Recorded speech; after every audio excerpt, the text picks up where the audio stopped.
Hi అండి, welcome back to my channel cooking for you 99. ఈరోజు వీడియోలో టేస్టీగా సాంబార్ని ఎలా చేసుకోవాలో ఈ వీడియోలో చూసేద్దాం. చాలా టేస్టీగా ఉంటుందండి, అలాగే సింపుల్గా చేసుకోవచ్చు.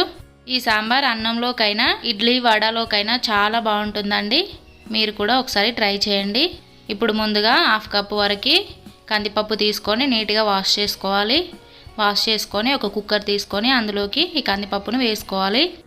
ఇందులో ఒక 1/2 టేబుల్ స్పూన్ పసుపు వేసుకోవాలి. అలాగే 1/2 టేబుల్ స్పూన్ సాల్ట్ వేసుకోవాలి. 1 టేబుల్ స్పూన్ ఆయిల్ వేసుకోవాలి. ఇందులో పప్పుకు సరిపడా 1 కప్పు వరకు వాటర్ వేసుకోవాలి. ఇప్పుడు మూత పెట్టేసి ఒక 3 to 4 విజిల్స్ వచ్చేంత వరకు పెట్టుకోవాలి. చూడండి, పప్పు బాగా కుక్ అయింది. ఇప్పుడు దీన్ని మెత్తగా మ్యాష్ చేసుకోవాలి. చూడండి, ఇలా చూస్తున్న విధంగా మ్యాష్ చేసుకొని పక్కన పెట్టుకోవాలి. ఇప్పుడు ఒక కడాయి తీసుకొని అందులో 3 టేబుల్ స్పూన్ వరకు ఆయిల్ వేసుకోవాలి. ఇందులోనే 1/2 టేబుల్ స్పూన్ మెంతులు వేసుకోవాలి. అలాగే 1 టేబుల్ స్పూన్ జీలకర్ర వేసుకోవాలి. 1 టేబుల్ స్పూన్ ఆవాలు వేసుకోవాలి. ఇప్పుడు ఇందులో ఒక 2 ఎండుమిర్చి వేసుకోవాలి. వీటిని కొంచెం లైట్గా ఫ్రై చేసుకోవాలి. ఇలా పోపు ఫ్రై అయిన తర్వాత ఇందులో కట్ చేసి పెట్టుకున్న ఆనియన్ అండ్ గ్రీన్ చిల్లీని వేసుకోవాలి. ఇవి ఒకసారి బాగా మిక్స్ చేసుకొని ఆనియన్ సాఫ్ట్గా అయ్యేంత వరకు ఫ్రై చేసుకోవాలి. చూడండి, ఆనియన్ ఇలా సాఫ్ట్గా ఫ్రై అయిన తర్వాత ఇప్పుడు ఇందులో క్రష్ చేసి పెట్టుకున్న 1 టేబుల్ స్పూన్ వరకు వెల్లుల్లి వేసుకోండి. ఫ్లేవర్ బాగుంటుంది. ఇలా ఒక 1 మినిట్ ఫ్రై చేసుకున్న తర్వాత 1/2 టేబుల్ స్పూన్ పసుపు వేసుకోవాలి. ఇలా ఒకసారి బాగా కలుపుకున్న తర్వాత ఇప్పుడు ఇందులో 2 ములక్కాయలని ఇలా కట్ చేసుకొని వేసుకోవాలి. అలాగే కట్ చేసి పెట్టుకున్న బెండకాయ ముక్కల్ని వేసుకోవాలి. కట్ చేసి పెట్టుకున్న ఆలూని కూడా వేసుకోవాలి. క్యారెట్ని వేసుకోవాలి. అలాగే కట్ చేసి పెట్టుకున్న ఒక టమాటోని వేసుకోవాలి. ఇప్పుడు వీటన్నింటిని ఒకసారి బాగా మిక్స్ చేసుకోవాలి. ఇలా బాగా కలుపుకున్న తర్వాత మూత పెట్టేసి ఒక 2-3 మినిట్స్ వెజిటేబుల్స్ అన్నీ సాఫ్ట్గా కుక్ అయ్యేంత వరకు ఫ్రై చేసుకోవాలి.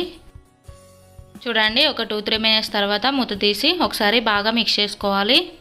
వెజిటేబుల్స్ అనేవి ఒక 50% వరకు కుక్ అయ్యాయి.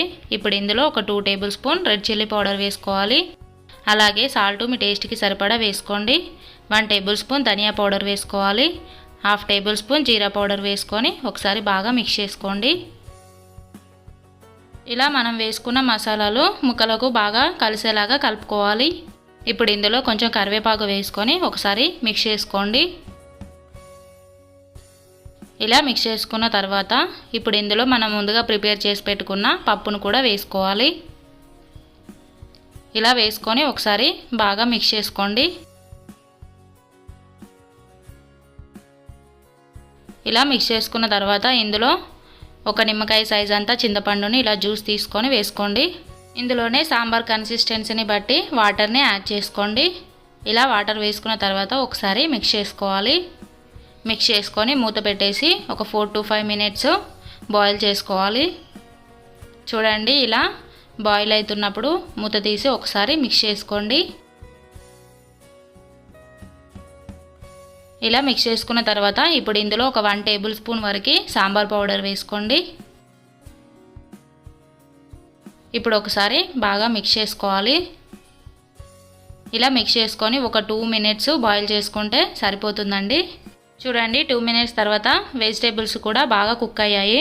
ఇప్పుడు ఇందులో ఫైనల్గా కొంచెం కట్ చేసి పెట్టుకున్న కొత్తిమీరను వేసుకుంటే టేస్టీగా సాంబార్ రెడీ అండి.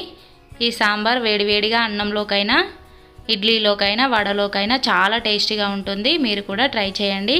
ఈ రెసిపీ కనుక మీకు నచ్చినట్లయితే ప్లీజ్ లైక్ చేయండి, షేర్ చేయండి అండ్ సబ్స్క్రైబ్ చేసుకోండి.